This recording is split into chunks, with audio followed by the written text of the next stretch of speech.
Hello everyone, स्वागत है आप सभी का टीसीएस पाठशाला के मिड वीक मेंटर प्रोग्राम में। आज की इस क्लास में हम लोग 8 अगस्त से 11 अगस्त तक के करंट अफेयर्स को सॉल्व करेंगे। ये करंट अफेयर सभी गवर्नमेंट एग्जाम के लिए बहुत ही इंपॉर्टेंट है, सो आप इस क्लास को शुरू से अंत तक ज़रूर देखिएगा। ठीक है, चलते हैं आज के अपने पहले सवाल पर। हमारा पहला सवाल क्या है कि which major sporting event did Vinesh Phogat. ठीक है, तो विनेश फोगाट ने क्या किया है, एक स्पोर्टिंग इवेंट से रिटायरमेंट ली है। सो वो कौन सा स्पोर्टिंग इवेंट है? सबसे पहले ये जान लेते हैं कि विनेश फोगाट को क्या किया गया था। इनको 50 केजी रेसलिंग से बाहर कर दिया गया था, डिस्क्वालीफाई कर दिया गया था। क्यों कर दिया गया था? क्योंकि इनका 100 ग्राम वेट क्या था, ज़्यादा था, जिस वजह से इन्हें UWW के आर्टिकल 54 की वजह से इन्हें बाहर जाना पड़ा, और जो कि काफ़ी बहुत ही ज़्यादा दुखद था, क्योंकि एक प्लेयर इतनी मेहनत करता है, ओलंपिक में पहुंचता है एंड वहां पर उसे डिस्क्वालीफाई कर दिया जाता है केवल वेट की वजह से। तो ये बहुत ही दर्दनाक है। ठीक है, फिलहाल इनको पूरे भारत ने सिंपैथी दी है, हरियाणा सरकार ने इनका चैंपियन जैसे स्वागत किया है, लेकिन फिर भी ये काफ़ी दुखद है कि इन्होंने कोई भी मेडल नहीं जीता। ठीक है, खैर ये फाइनल मैच में थी, गोल्ड मेडल विनिंग मैच था, लेकिन इन्हें कोई भी मेडल नहीं मिला। वो कौन सा हमारा इवेंट है? वो हमारा इवेंट है पेरिस ओलंपिक 2024, जहाँ पर इन्हें क्या किया गया है, डिस्क्वालीफाई कर दिया गया है एंड इन्होंने क्या किया है, अपनी रिटायरमेंट को भी अनाउंस कर दिया है कि अब मैं रिटायर हो रही हूँ रेसलिंग चैंपियन से। ये अभी रिसेंटली फेमस हुई थी काफ़ी ज़्यादा, जब ब्रजभूषण शरण सिंह के ऊपर इन्होंने आरोप लगाए थे। ठीक है, एंड वो क्या थे उस टाइम पे, रेसलिंग फेडरेशन ऑफ इंडिया के चीफ थे, राइट। तो अभी इनको काफ़ी ज़्यादा सिंपैथी मिल रही है, काफ़ी ज़्यादा इनको लोग सपोर्ट कर रहे हैं, राइट। सो वो कौन सा इवेंट है जहाँ पे इनको डिस्क्वालीफाई किया गया है? सो वो है पेरिस ओलंपिक 2024, ठीक है, जहाँ पर क्या किया है, विनेश फोगाट ने अपनी रिटायरमेंट को अनाउंस किया है, राइट। इस बात का आप ज़रूर ध्यान रखिए। चलते हैं अपने अगले सवाल पर। हमारा अगला सवाल क्या कह रहा है कि कौन क्विट इंडिया मूवमेंट को लॉन्च कब किया गया था? ठीक है, इसको लॉन्च किसने किया था? तो इसको लॉन्च किया था महात्मा गांधी ने। ठीक है, कब लॉन्च किया था ये पूछ रहे हैं, तो ये लॉन्च किया था 8 अगस्त 1942 को। ठीक है, इसको 8 अगस्त 1942 को लॉन्च किया गया था। यहीं पर महात्मा गांधी ने क्या किया था, डू और डाई का नारा दिया था। ठीक है, डू और डाई का नारा यहाँ पर महात्मा गांधी ने दिया था। एंड क्विट इंडिया मूवमेंट का एक और नाम है जिसको क्या कहते हैं, जिसको अगस्त क्रांति भी कहते हैं। ठीक है, अगस्त क्रांति किसको कहा जाता है? क्विट इंडिया मूवमेंट को किसने लॉन्च किया था? इसको लॉन्च किया था महात्मा गांधी ने। ठीक है, डू और डाई का नारा यहीं पर दिया गया था एंड वो डेट आप ज़रूर याद रखिए, वो कौन सी है, 8 अगस्त 1942। ठीक है, चलते हैं अपने अगले सवाल पर। अगला क्वेश्चन क्या है हमारा कि रिजर्व बैंक ऑफ इंडिया ने क्या किया है, उसकी मॉनेटरी पॉलिसी कमेटी है जिसने एक बेंचमार्क इंटरेस्ट रेट सेट किया है। ठीक है, अच्छा ये समझिए कि बेंचमार्क इंटरेस्ट रेट क्या है, जैसे कि हमारा कोई भी मिनिमम इंटरेस्ट होता है। ठीक है, मतलब कहा जाए कि कम से कम आपको इतने % तो ब्याज देना ही है, ऐसा कह दे बैंक। ठीक है, तो वो होता है, वो बेंचमार्क इंटरेस्ट होता है। इसको क्या किया है, अभी RBI की मॉनेटरी पॉलिसी कमेटी ने क्या किया है, इसको अनाउंस किया है। ठीक है, इसको फिक्स किया है। ठीक है, वो कितना है, वो है एग्जैक्टली 6.5%। ठीक है, 6.5% किसी भी बैंक को आपकी RD होती है, ठीक है, या फिर आपकी FD होती है, इस पर इंटरेस्ट देना ही देना है। ये मिनिमम बेंचमार्क सेट किया है किसने?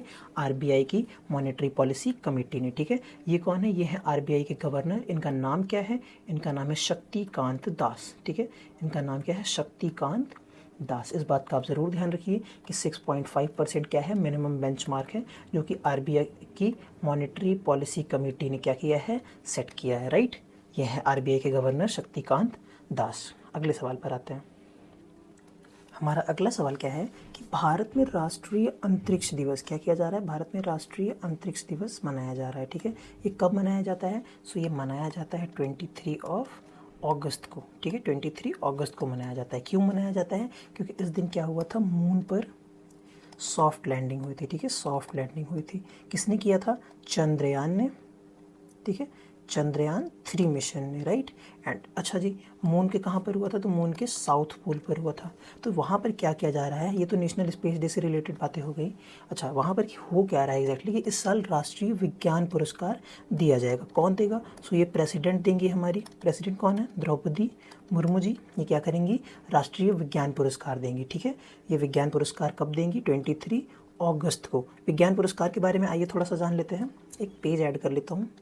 ठीक है, राष्ट्रीय विज्ञान पुरस्कार कितने लोगों को दिया जाएगा? सो एग्जैक्टली 33 कैटेगरीज में डिवाइड किया गया है। ठीक है, जिसमें से सबसे पहली कैटेगरी कौन सी है?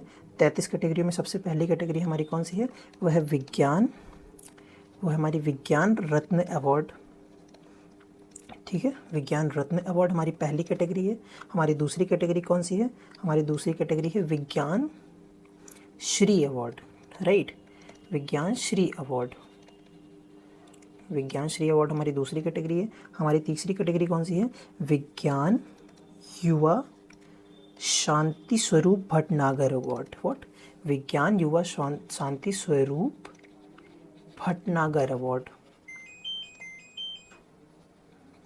Bhatnagar award, right. एंड हमारा एक और है जो कि है क्या?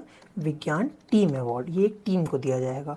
अच्छा, ये टीम कौन सी है? सो ये चंद्रयान मिशन में जो चंद्रयान 3 मिशन था उसमें जो टीम काम कर रही थी उसी टीम को क्या दिया जा रहा है? विज्ञान टीम अवार्ड दिया जा रहा है, राइट। अच्छा, क्लियर है? ये 33 अवार्ड आप ध्यान रखिएगा कि विज्ञान रत्न अवार्ड एक है, ठीक है। विज्ञान श्री अवार्ड कितने दिए जा रहे हैं? सो ये विज्ञान श्री अवार्ड है 33, सॉरी विज्ञान श्री अवार्ड कितने हैं? 13। टोटल कितने हैं? 33, ठीक है। टोटल कितने हैं? 33 हैं, जिसमें से विज्ञान रत्न अवार्ड कितना दिया जा रहा है? विज्ञान रत्न अवार्ड 1 दिया जा रहा है। विज्ञान श्री अवार्ड 13 दिया जा रहा है। विज्ञान युवा शांति स्वरूप भटनागर अवार्ड 18 दिया जा रहा है। एंड विज्ञान टीम अवार्ड 1 दिया जाएगा। किसको दिया जाएगा? ये चंद्रयान 3 की जो टीम है उसे दिया जाएगा। क्लियर? आई होप आपको ये समझ आया होगा। बहुत मैसी सा लिखा है मैंने, पर मैं कोशिश करूँगा कि मैं क्लियर लिखा करूँ, राइट। चलते हैं अपने अगले सवाल पर। हमारा अगला सवाल क्या है कि which city was Shobhana Ranade based on passed away. ठीक है, ये है शोभना रानाडे। ये क्या है? ये गांधीयन शोभना रानाडे भी इन्हें कहा जाता है। इन्हें क्यों गांधीयन शोभना रानाडे कहा जाता है? क्योंकि ये महात्मा गांधी की आइडियोलॉजी से बहुत ही ज़्यादा प्रभावित थी। काफ़ी इन्होंने सोशल वर्क किया हुआ है। इनका अभी हाल ही में क्या हो गया है? इनकी डेथ हो गई है। ठीक है, ये कितने साल की थी जब इनकी डेथ हुई है? सो वो है 99 ईयर्स की थी जब इनकी डेथ हुई है। किस शहर में पूछा है डेथ हुई है? वो शहर है हमारा पुणे। शोभना रानाडे गांधीयन है। एंड ये कहाँ पर इनकी डेथ हुई है? इनकी डेथ हुई है पुणे में। ठीक है, अच्छा, इन्हें पद्म भूषण से भी क्या किया जा चुका है? सम्मानित किया जा चुका है। क्या किया जा चुका है? पद्म भूषण से भी इन्हें सम्मानित किया जा चुका है। ये पूछेगा किस शहर से हैं? तो शहर है हमारा पुणे। शोभना रानाडे किस आइडियोलॉजी से बिलोंग करती हैं? तो वो है गांधीयन आइडियोलॉजी। ठीक है, 1999 वर्ष में इनका निधन हुआ है। क्लियर? चलते हैं अपने अगले सवाल पर। हमारा अगला सवाल क्या है कि इंडियाज़ रिन्यूएबल एनर्जी कैपेसिटी कितने परसेंटेज से इंक्रीज़ हुई है? ठीक है, कितने ज़्यादा परसेंटेज से बढ़ी है? सो यानी कि ये पहले भी कुछ रही होगी, दशक की बात कर रहा है, यानी कि 10 ईयर्स के पीरियड की बात कर रहा है। ठीक है, आइए फटाक से डाटा देख लेते हैं। 2014 में इंडिया प्रोड्यूस करता था 76.38 गीगावाट रिन्यूएबल एनर्जी। ठीक है, लेकिन यही अब 2024 में कितना करने लगा है? सो वो है exactly 203.1 gigawatt renewable energy. Clear? अच्छा जी, रिन्यूएबल एनर्जी क्या होती है? सो रिन्यूएबल एनर्जी वो एनर्जी होती है जो कि फिर से प्रोड्यूस की जा सके। ठीक है, जिसे रिन्यू किया जा सके, जो कभी ख़त्म नहीं होती हैं। जैसे कि क्या हो गया? सोलर एनर्जी, जैसे कि वाटर एनर्जी। ठीक है, ये सभी क्या है? रिन्यूएबल एनर्जी है। विंड एनर्जी, ये सभी क्या है? रिन्यूएबल एनर्जी है। कितने परसेंटेज बढ़ा है हमारा, ये सवाल है। सो एग्जैक्टली वो परसेंटेज हो जाएगा हमारा 165%। ठीक है, 165% क्या हुआ है? 10 ईयर्स में इंडिया की ग्रोथ हुई है। किसमें? रिन्यूएबल एनर्जी कैपेसिटी में। क्लियर? चलते हैं अपने अगले सवाल पर। हमारा अगला सवाल क्या है कि व्हाट पोजीशन डिड बुद्धा देव भट्टाचार्य। ठीक है, ये वेस्ट बंगाल की गवर्नमेंट में इनका पोस्ट मिली थी। वो पोस्ट पूछ रहा है कि वो इनमें से फॉलोइंग कौन सी पोस्ट है। ठीक है, इनका भी हाल ही में क्या हुआ है? निधन हुआ है, जिस वजह से इनका नाम सामने आ रहा है। ये न्यूज़ में अभी फिलहाल एक्टिव थे। ठीक है, ये वेस्ट बंगाल में इनको क्या कौन सी पोस्ट मिली थी? क्या थे पहले? सो ये वेस्ट बंगाल के चीफ मिनिस्टर थे। ठीक है, ये पहले वेस्ट बंगाल के चीफ मिनिस्टर थे, जिनका अभी हाल ही में क्या हुआ है? डेथ हुआ है। अब यहीं से आप याद कीजिए NIT कैलिकट। ठीक है, NIT कैलिकट ने क्या किया है? एक वेब पोर्टल लॉन्च किया था। वो वेब पोर्टल का नाम आप क्या करेंगे? वो आप कमेंट में बताएंगे। ठीक है, NIT कैलिकट कहाँ पर है? वेस्ट बंगाल में ही है। ठीक है, वेस्ट बंगाल की कैपिटल ही क्या है? कलकत्ता है ना, यानी कि कोलकाता, राइट। ये क्या थे?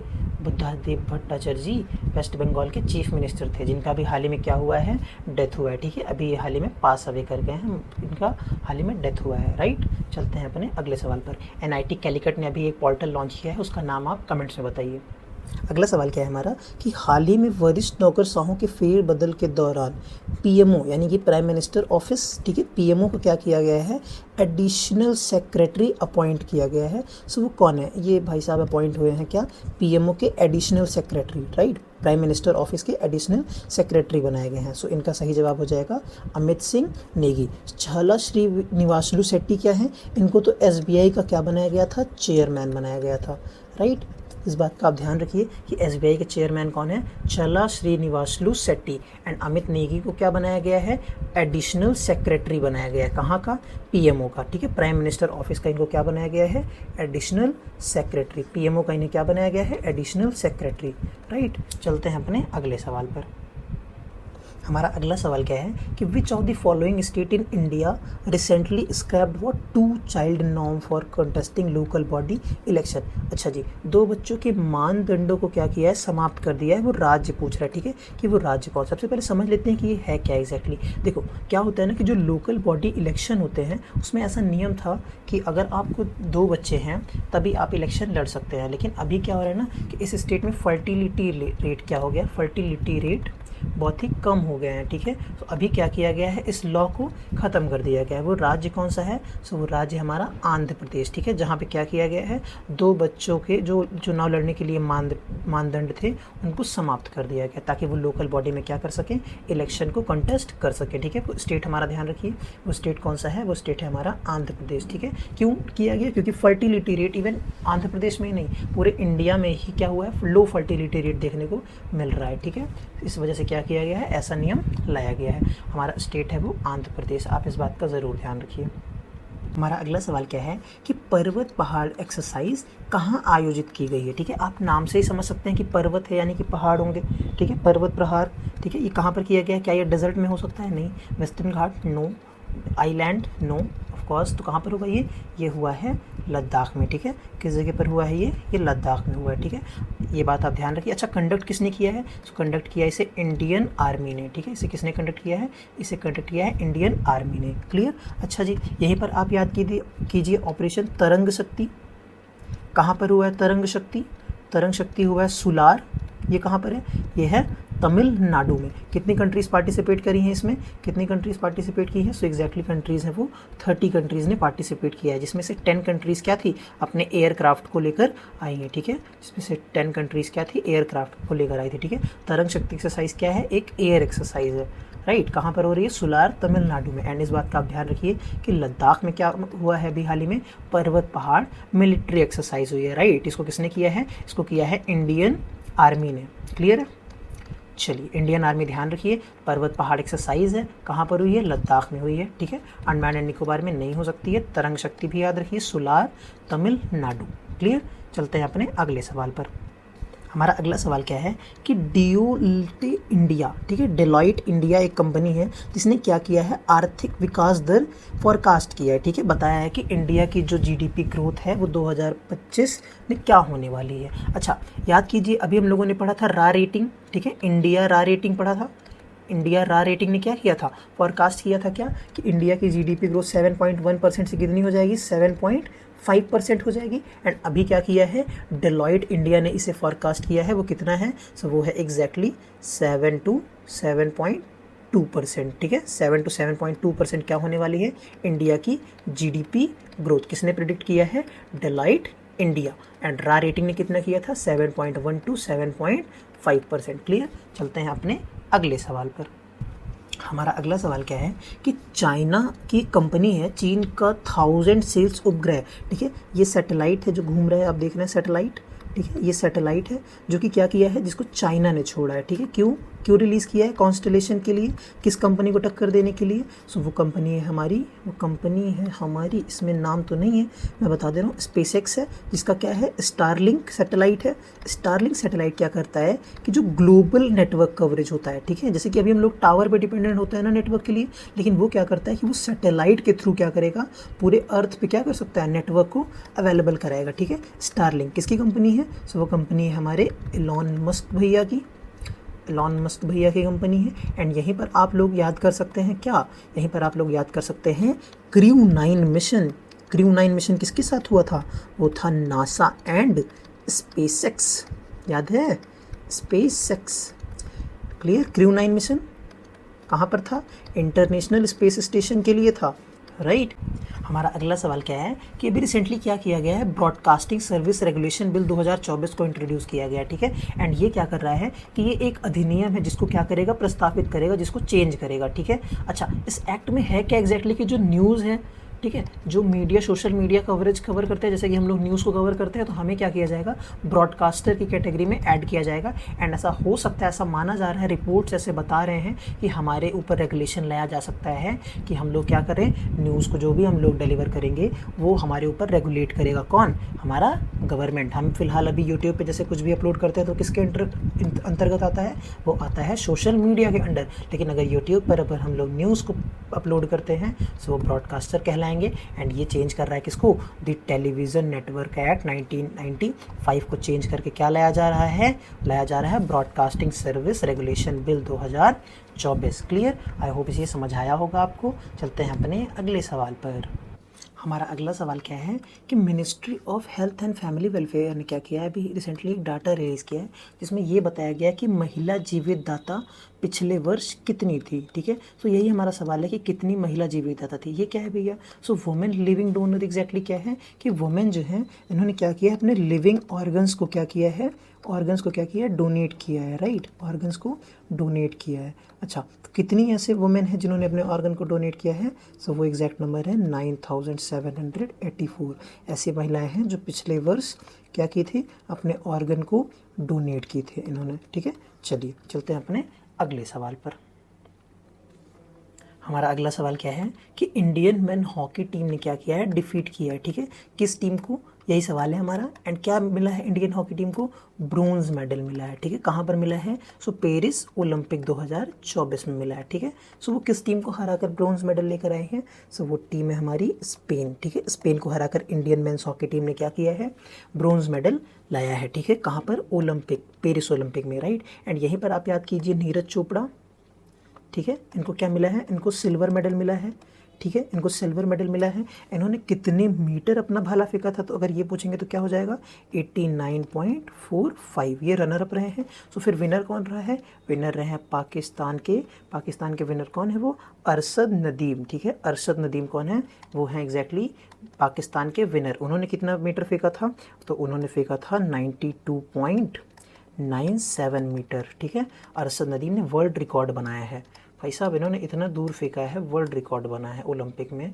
इतनी दूर तक आज तक कभी ने जैवलिन को थ्रो नहीं किया था, लेकिन अरशद नदीम ने वर्ल्ड रिकॉर्ड बनाया है। क्लियर, कहाँ के हैं, सो वो हैं पाकिस्तान के। एंड पाकिस्तान ने एक लौता गोल्ड मेडल जीता है जिसको किसने जिताया है, अरशद नदीम ने। ठीक है, अरशद नदीम ने जिताया है। क्लियर, अरशद नदीम का नाम आप ध्यान रखिएगा। क्लियर, अरशद नदीम, इन्होंने क्या किया है, पाकिस्तान को एकमात्र मेडल दिलाया है, वो भी गोल्ड। एंड इसी के साथ पाकिस्तान ने ना इंडिया को भी पीछे छोड़ दिया है। ओलंपिक की जो रैंकिंग होती है ना, उसमें पाकिस्तान सिर्फ एक गोल्ड मेडल के साथ इंडिया को भी पीछे छोड़ दिया है। सो ये हमारा सवाल का जवाब था कि कौन जीता है, इंडिया ने स्पेन को हराकर ब्रोंज मेडल, कहाँ पर, पेरिस ओलंपिक 2024 में। क्लियर, चलते हैं अपने अगले सवाल पर।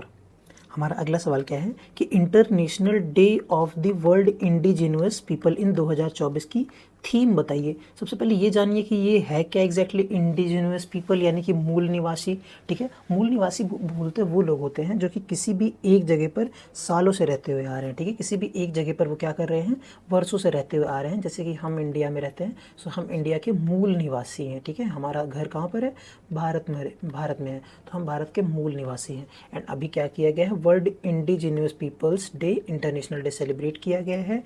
एंड ये कब किया गया है एग्जैक्टली, सो ये किया गया है 9 अगस्त को। ठीक है, 9 अगस्त को क्या किया गया है, international indigenous peoples day celebrate किया गया। ठीक है, इसकी थीम पूछी जा रही है, सो एग्जैक्टली इसकी थीम क्या है, protecting the right of indigenous people in voluntary isolation and initial contact. इसका एग्जैक्टली मतलब है कि जो आइसोलेशन है ना, इससे लोगों को प्रोटेक्ट करना। जो भी मूल निवासी होते हैं वो एक जगह पे अकेले रहते हैं ऐसा माना जाता है, पर उनको क्या करना है, प्रोटेक्ट करना है। ठीक है, चलिए ये इसकी थीम है। कब मनाया जाता है, अगर ये पूछेगा तो ये क्या बताएंगे, 9 अगस्त को।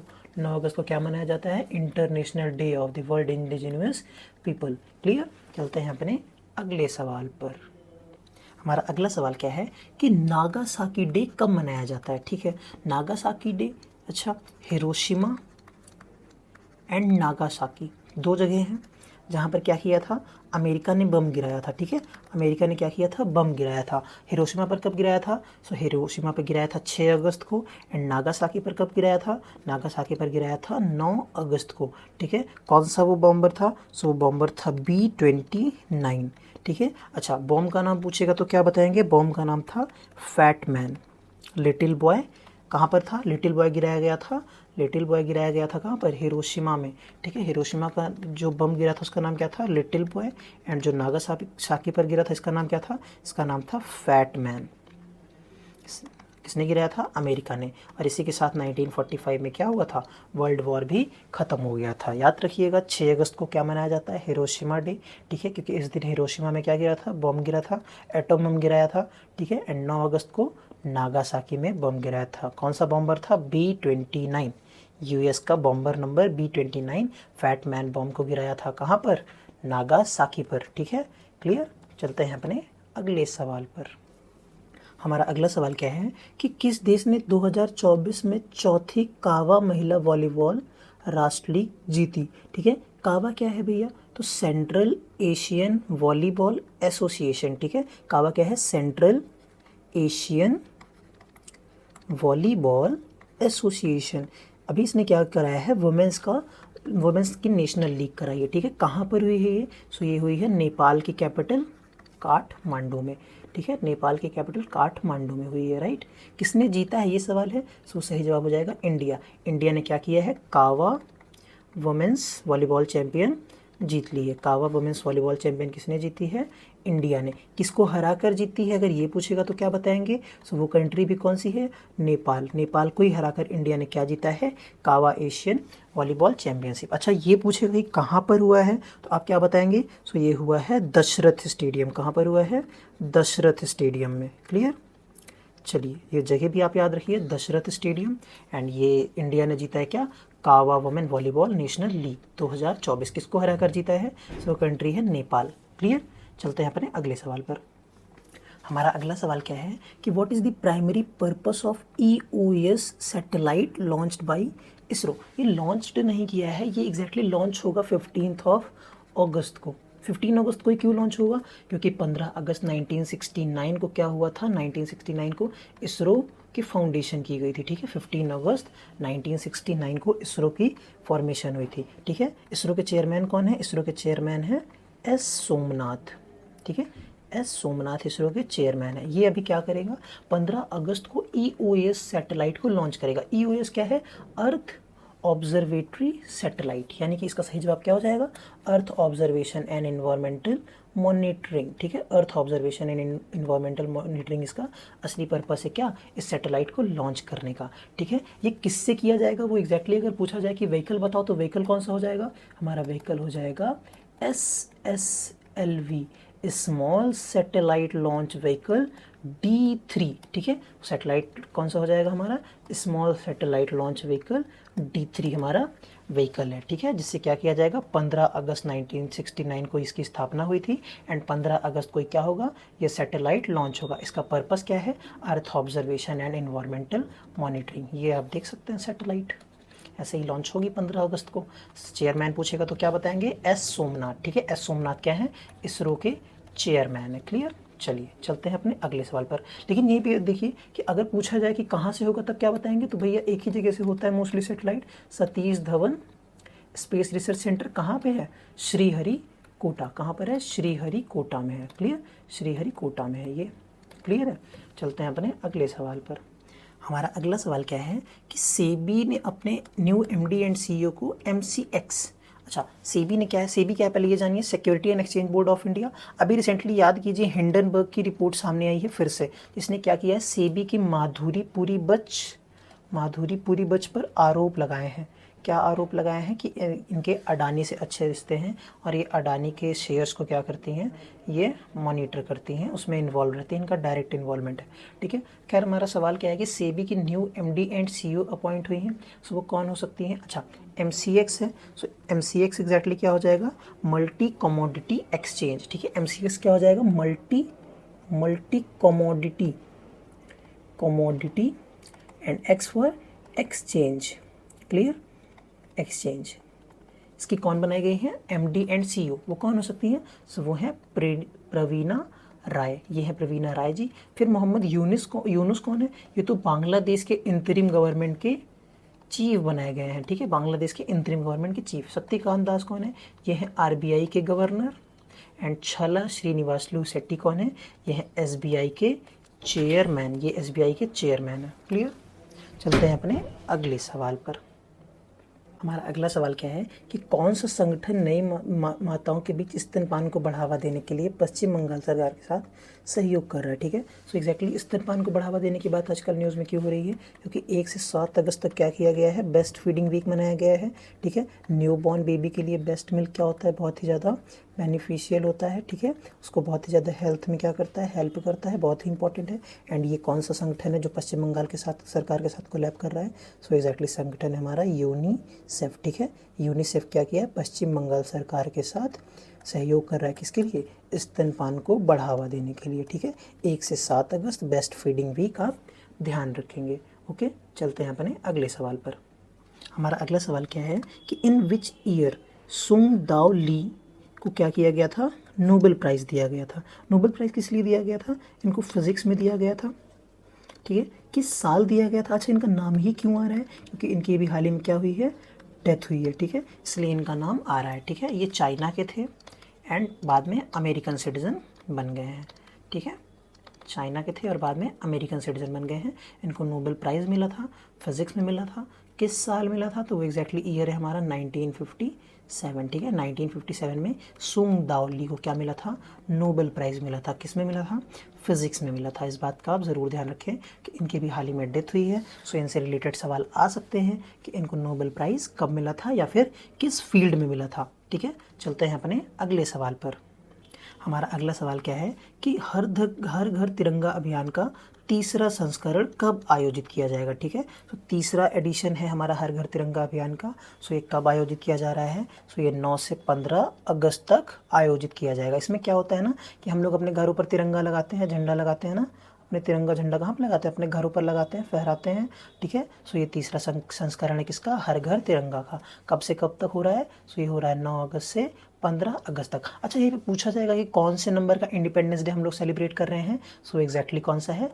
वो है 77वां इंडिपेंडेंस डे हम लोग सेलिब्रेट कर रहे हैं। क्लियर? एंड थीम भी पूछेगा तो क्या बताएंगे? थीम है विकसित भारत। ठीक है, विकसित भारत इस साल के इंडिपेंडेंस डे सेलिब्रेशन की थीम होने वाली है। क्लियर? अभी आगे हम लोग थीम से रिलेटेड क्वेश्चन देखेंगे, तब मैं आपको और डिटेल में बताऊंगा। चलते हैं अगले सवाल पर।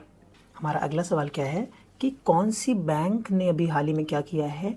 UPI सेतु को लॉन्च करने के लिए पार्टनरशिप की है। ठीक है, किससे साथ पार्टनरशिप की है? सेतु से। ठीक है, कौन सी बैंक है वो एग्जैक्टली? सबसे पहले सेतु समझते हैं। सेतु क्या है? सो ये एक UPI पावरिंग ऐप है जो क्या करेगा? जो कि बिजनेसमैन एंड डेवलपर को ईजी पेमेंट ऑफर करेगा। ठीक है, कि वो लोग क्या करें? इजीली पेमेंट को ले सकें। राइट? ये किस बैंक के साथ पार्टनरशिप कर रहा है? सो एग्जैक्टली बैंक है हमारी एक्सिस बैंक। ठीक है, एक्सिस बैंक किसके साथ पार्टनरशिप की है? सेतु के साथ। ठीक है, अच्छा, सेतु को कौन ओन करता है? ये सवाल आएगा तो क्या बताएंगे? सेतु को ओन करता है पाइन लैब। सेतु को कौन ओन करता है? पाइन लैब ओन करता है। राइट? पाइन लैब के सेतु ने क्या किया है? एक्सिस बैंक के साथ पार्टनरशिप की है।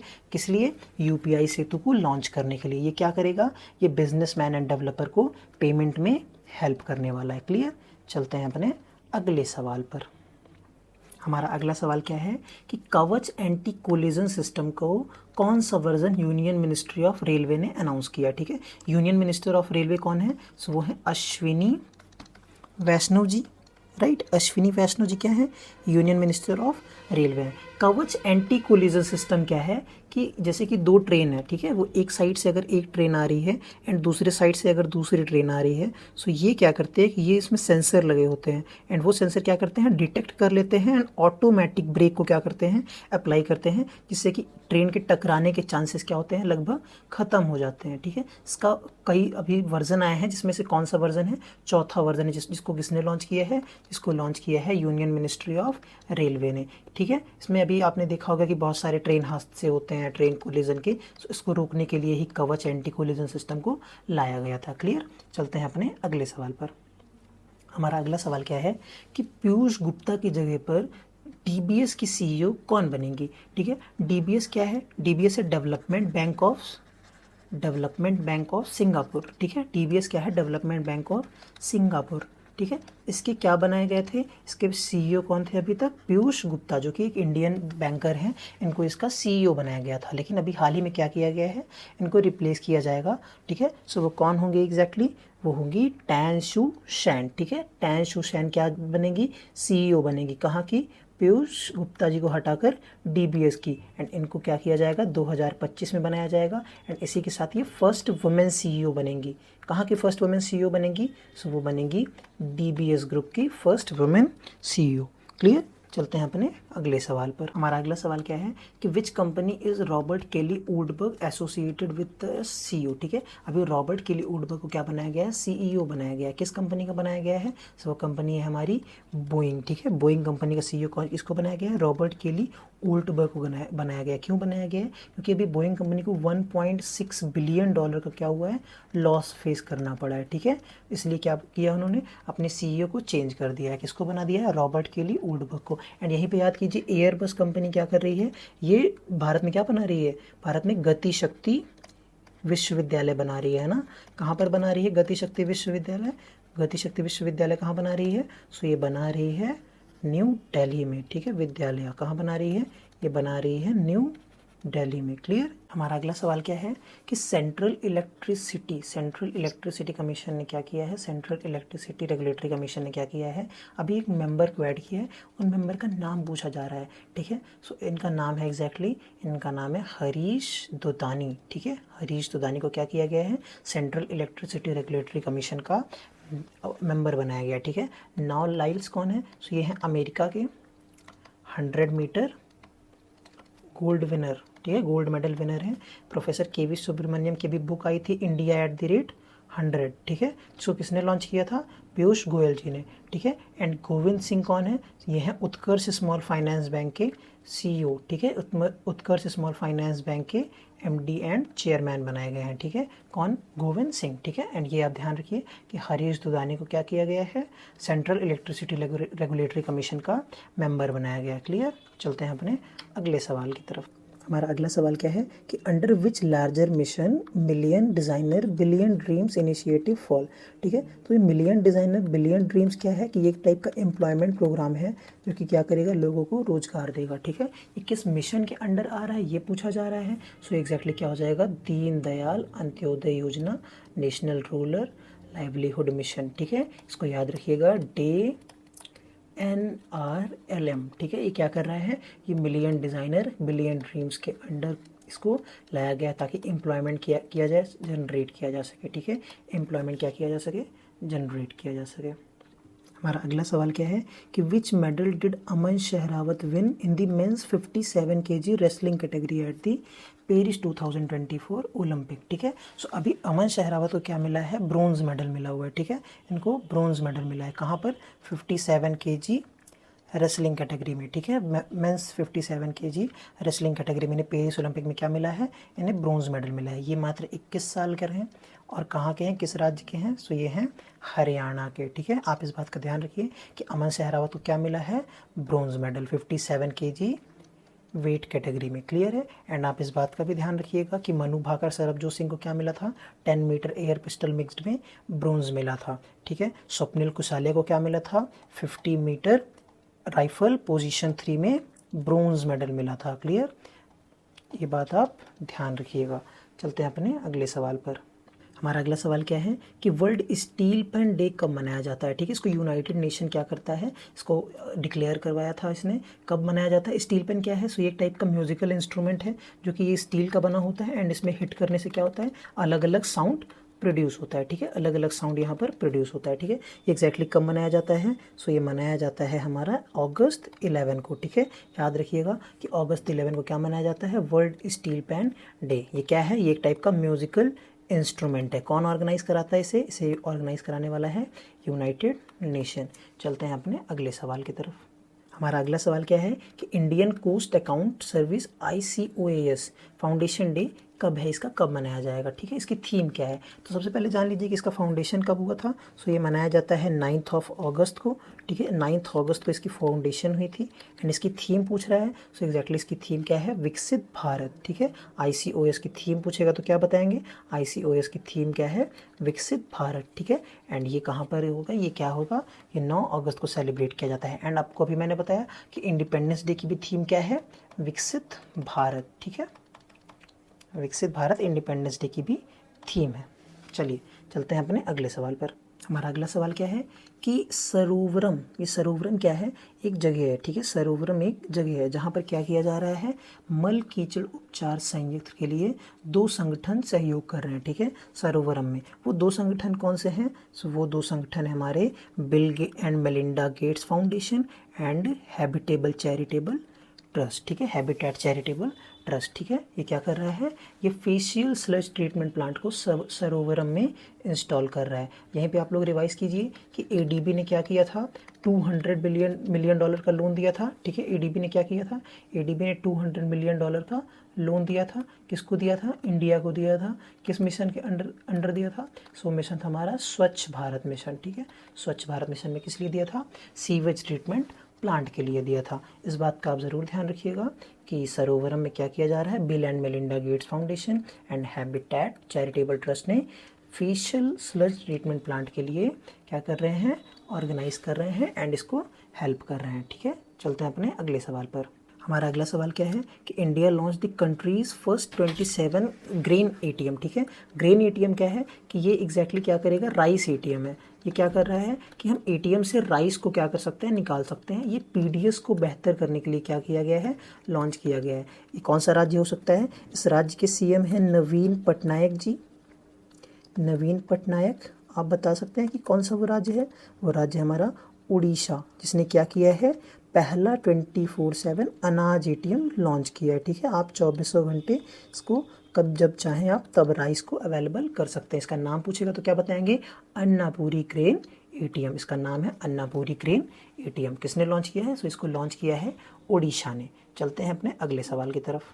हमारा अगला सवाल क्या है कि which Indian state clear the proposal to notify the Guru Ghasidas Tamor Pingla tiger reserve on 7 August 2024, ठीक है। सो कौन सा राज्य है जिसने गुरु घासीदास तैमूर पिंगला टाइगर रिजर्व के लिए क्या किया है, मंजूरी दे दी है, ठीक है। सो वो कौन सा राज्य है, वो राज्य है हमारा छत्तीसगढ़। एंड इसी के साथ ही क्या हो जाएगा, इंडिया का 3rd लार्जेस्ट टाइगर रिजर्व बनेगा, ठीक है। 3rd लार्जेस्ट टाइगर रिजर्व कहाँ बनेगा, सो वो बनेगा छत्तीसगढ़ में, ठीक है। छत्तीसगढ़ में क्या बनेगा, 3rd लार्जेस्ट टाइगर रिजर्व। नाम, तो नाम है उसका Guru Ghasidas Tamor Pingla tiger reserve. Clear. चलते हैं अपने अगले सवाल की तरफ। हमारा अगला सवाल क्या है कि वर्ल्ड लायन डे कब सेलिब्रेट किया जाता है। So world lion day celebrate किया जाता है अगस्त 10 को, ठीक है। अगस्त 10 को क्या सेलिब्रेट करते हैं, वर्ल्ड लायन डे, ठीक है।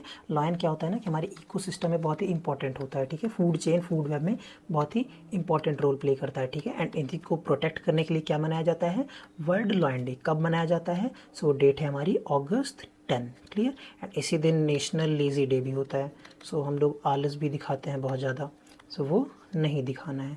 क्लियर। एग्जैक्टली डे पूछेगा तो कौन सा है हमारा 10 अगस्त। क्या मनाया जाता है, वर्ल्ड लायन डे। क्लियर। चलते हैं अपने अगले सवाल की तरफ। हमारा अगला सवाल क्या है कि पेरिस 2024 ओलंपिक खेलों में समापन समारोह में भारत के सह ध्वजवाहक के रूप में किसे चुना गया है। ये क्या है, इंडियन हॉकी टीम के PR श्रीजेश हैं, ठीक है। PR श्रीजेश। एंड ये कौन है, ये है मनु भाकर, ठीक है। इन्हों क्या किया गया है, क्लोजिंग सेरेमनी में को फ्लैग बियरर चुना गया है, किसके द्वारा, इंडियन ओलंपिक एसोसिएशन के द्वारा, ठीक है। तो इसका सही जवाब हो जाएगा PR श्रीजेश एंड मनु भाकर, ठीक है। इन्हें क्या किया गया है, इन्हें चुना गया है क्लोजिंग सेरेमनी के लिए को फ्लैग बियरर, ठीक है। नीरज चोपड़ा को क्या मिला है, सिल्वर मेडल मिला है, ठीक है। इन्हें सिल्वर मेडल मिला है जैवलिन थ्रो में, ठीक है। कितना फेंका था इन्होंने, 89.45 मीटर, ठीक है। 89.45 मीटर जैवलिन को थ्रो किया था। फर्स्ट पे कौन आया था, अरशद नदीम आए थे। कहाँ के थे वो थे पाकिस्तान के। क्लियर। चलते हैं अपने अगले सवाल की तरफ। हमारा अगला सवाल क्या है कि which of the following state aims to develop over 200 logistic park hub and terminal across 10,000 एकड़, राइट। सो ये कौन सा स्टेट है जिसने लॉजिस्टिक पॉलिसी पर क्या किया है, अपने हस्ताक्षर, अपना परमिशन दी है, ठीक है। वो कौन सा स्टेट है? सो वो स्टेट है महाराष्ट्र, एंड यहीं पे होने वाले हैं अभी हाल ही में इलेक्शन, इसलिए आप बहुत सारी पॉलिसीज़ देखेंगे कि जो यहाँ पर मिले, राइट। सो ये स्टेट कौन सा है? महाराष्ट्र है, राइट। इसने क्या किया है? इसने लॉजिस्टिक पॉलिसी में हस्ताक्षर किए हैं, जो क्या बनाएगा? 200 लॉजिस्टिक पार्क बनाएगा, हब बनाएगा एंड टर्मिनल बनाएगा, जो कि कितने में होगा? जो कि होगा 10,000 एकड़ के अंदर। चलते हैं अपने अगले सवाल की तरफ। हमारा अगला सवाल है कि which of the following IIT, जिसने क्या किया है अभी? इलेक्ट्रिसिटी जनरेटिंग शूज़ बनाए, ठीक है। वो आईआईटी कौन सी है? सो आईआईटी हमारी आईआईटी इंदौर, जिसने क्या किया है? इलेक्ट्रिसिटी जनरेटिंग शूज़ बनाए हैं, क्लियर। इलेक्ट्रिसिटी जनरेटिंग शूज़ बनाए किसने? आईआईटी इंदौर ने। चलते हैं अपने अगले सवाल की तरफ। हमारा अगला सवाल क्या है कि आईजीआई हवाई अड्डे नई दिल्ली में पंजाब सहायता केंद्र का उद्घाटन किसने किया? आईजीआई क्या है? इंदिरा गांधी इंटरनेशनल एयरपोर्ट, ठीक है। इंदिरा गांधी इंटरनेशनल एयरपोर्ट, यहाँ पर क्या किया गया है? यहाँ पर पंजाब सहायता केंद्र को उद्घाटन किया है किसने? इसको कौन कर सकता है? इसको किया है पंजाब के सीएम ने। पंजाब के सीएम कौन है? पंजाब के सीएम है भगवंत मान, ठीक है। इन्होंने क्या किया है? इंदिरा गांधी इंटरनेशनल एयरपोर्ट पे पंजाब सहायता केंद्र का उद्घाटन किया हुआ है, ठीक है। चलते हैं अपने अगले सवाल पर, एंड ये है हमारा आज का लास्ट सवाल, जो कि है क्या कि थीम बता दीजिए इंडियन इंडिपेंडेंस डे की। अभी मैंने बात की थोड़ी देर पहले कि 2024 की थीम क्या है? विकसित भारत, क्लियर। अच्छा, 2023 की थीम फिर क्या होगी? National first, nation first, always first. ये है 2023 के इंडिपेंडेंस डे की थीम। 2022 का क्या था? सो 2022 का था आज़ादी का अमृत महोत्सव, एंड 2021 का पूछेगा तो 2021 का भी क्या था? नेशन फर्स्ट, ऑलवेज फर्स्ट, जो कि क्या थी? नेशनल थीम थी किसकी? इंडिपेंडेंस डे की। सो आज के हमारे सवाल होते हैं समाप्त, क्लियर। अगर आपको हमसे कनेक्ट होना है सो आप कहाँ पर जुड़ेंगे? आप जुड़ेंगे टीसीएस पाठशाला के यूट्यूब चैनल पर एंड टीसीएस पाठशाला के टेलीग्राम पेज पर आप हमसे सब कनेक्ट हो जाइए, एंड आपको वहाँ पर इसकी पीडीएफ मिल जाएगी, आप उससे प्रैक्टिस कर सकते हैं, ठीक है। टीसीएस पाठशाला का टेलीग्राम चैनल है एंड टीसीएस पाठशाला यूट्यूब है, ठीक है। आप इसको सब्सक्राइब कर लीजिए। मिलेंगे आपसे अगली क्लास में, ठीक है। एंड इंडिपेंडेंस डे पे कुछ अच्छा क्लास लेके आने वाले हैं, कुछ बढ़िया कंटेंट है। सो आप इस चैनल को फॉलो ज़रूर कर लीजिए, क्लियर। आप इस चैनल को फॉलो कर लीजिए। ये लिमिट ख़त्म हो गई है, इसीलिए ये सही से चल नहीं रहा। चलते हैं, क्लास को ओवर करते हैं। Okay, bye.